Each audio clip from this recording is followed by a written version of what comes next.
உலகில் தாங்கள் எல்லாம் கற்றறிந்த முனியோ? எல்லாம் தெரிந்தவர்கள் இந்த உலகில் யாருமே இல்லையப்பா. ஒன்றும் தெரியாமலா முத்தமிழுக்கும் இலக்கணம் செய்தேன்? நான் எதையும் செய்யவில்லையப்பா. அந்த முருகப்பெருமான் என்னுள்ளிருந்து அதை செய்தார். முருகனின் அருள் நிறைய இருக்கிறதா உமக்கு? அதில் என்ன சந்தேகம்? ஈசனுக்கு பிறகு இந்த எளியனுக்கும் உபதேசம் செய்து இரக்கம் காட்டியவன் அந்த வேலவன். முருகனிடமே உபதேசம் பெற்ற தங்களிடம் சில கேள்விகளை கேட்கிறேன். உங்களால் பதில் சொல்ல முடியுமா? முடிந்த மட்டும் சொல்லுகிறேன் அப்பா. நானும் தெரிந்த வரையில் கேட்கிறேன். எனக்கும் புரிந்த வரையிலும் சொல்லுகிறேன். மண் பற்று, பெண் பற்று, பொன் பற்று, இந்த 3 பற்றை விட உலகத்தில் உயர்ந்த பற்று இன்னொன்று இருக்கிறது. அது என்ன பற்று? சொல்லுங்கள் பார்க்கலாம். எனக்கு தெரிந்த வரையில் தமிழ் பற்றுதான் தலை சிறந்த பற்று. இல்லவே இல்லை. தமிழ் பற்றை விட தாய் பற்று தான் உயர்வானது. அப்பா, நான் தமிழையே தாயாக கருதுபவன். அது வேறு இது வேறு என்று நினைப்பவன் அல்ல. பாவம், உமக்கு தாயே இல்லை. அதனால் தமிழையே உயர்வென்று கருதி கொண்டிருக்கிறேன். தாயும் இருந்து தமிழை ஊட்டி இருந்தால் பெற்றவளின் அருமை புரிந்திருக்கும். சரிதானா? அகத்தியரே, தமிழ் முனியே, என்ன பேச்சில்லை? நான் சொல்லுவது சரிதானா இல்லையா என்று தனியாக ஒரு இடத்தில் உட்கார்ந்து சிந்தித்து பாருங்கள். வருகிறேன்.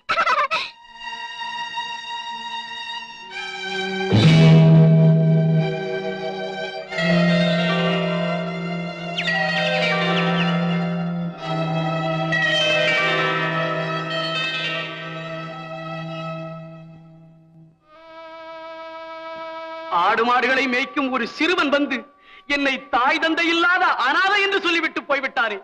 அப்படி என்றால் நான் யாருமற்ற அனாதையா?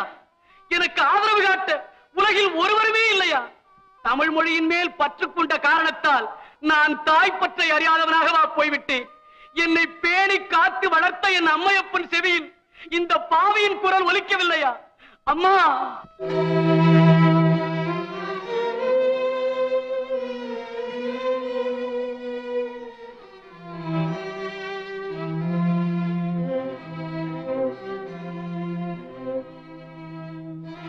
அப்பா,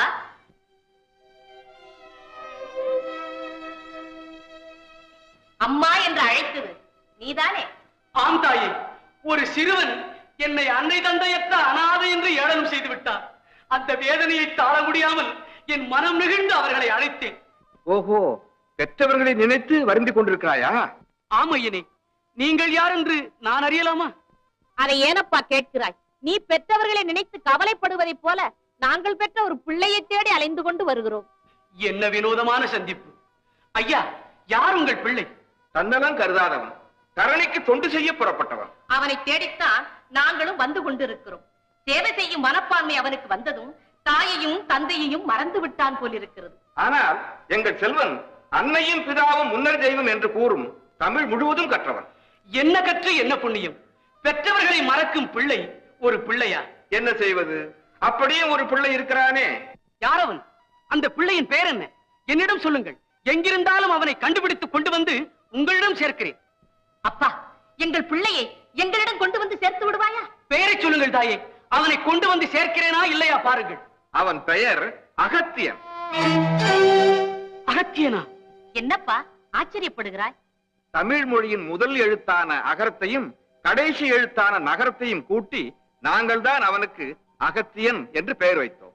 ஐயனே, அகத்தியன் என்று பெயர் உள்ளவன் நான் தான். நீதான் அகத்தியன்? ஆம் தாயே. அப்படி என்றால் நீதான் எங்கள் பிள்ளை. நான் உங்கள் பிள்ளையா? என்னுடைய தாய் தந்தையர் நீங்களா? நாங்களேதான். என்ன சொல்கிறீர்கள்?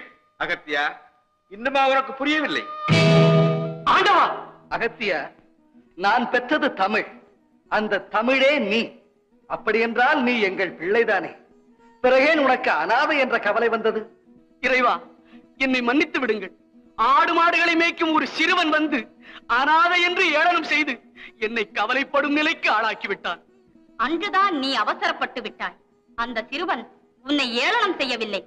தமிழ் மொழியில் முழு கவனத்தையும் செலுத்திவிட்ட உனக்கு தாய் தந்தையரை பற்றி ஞாபகப்படுத்திவிட்டு போயிருக்கிறான். அகத்தியா, உனக்கு அன்னை தந்தை மட்டுமல்ல, ஒரு இளைய சகோதரனும் இருக்கிறான். ஐயனே, என்னுடன் வாதாடிய இந்த சிறுவனா என் சகோதரன்? இவன் உன்னோடு வாதாடியவன் மட்டுமல்ல, உனக்கு உபதேசமே செய்தவன்.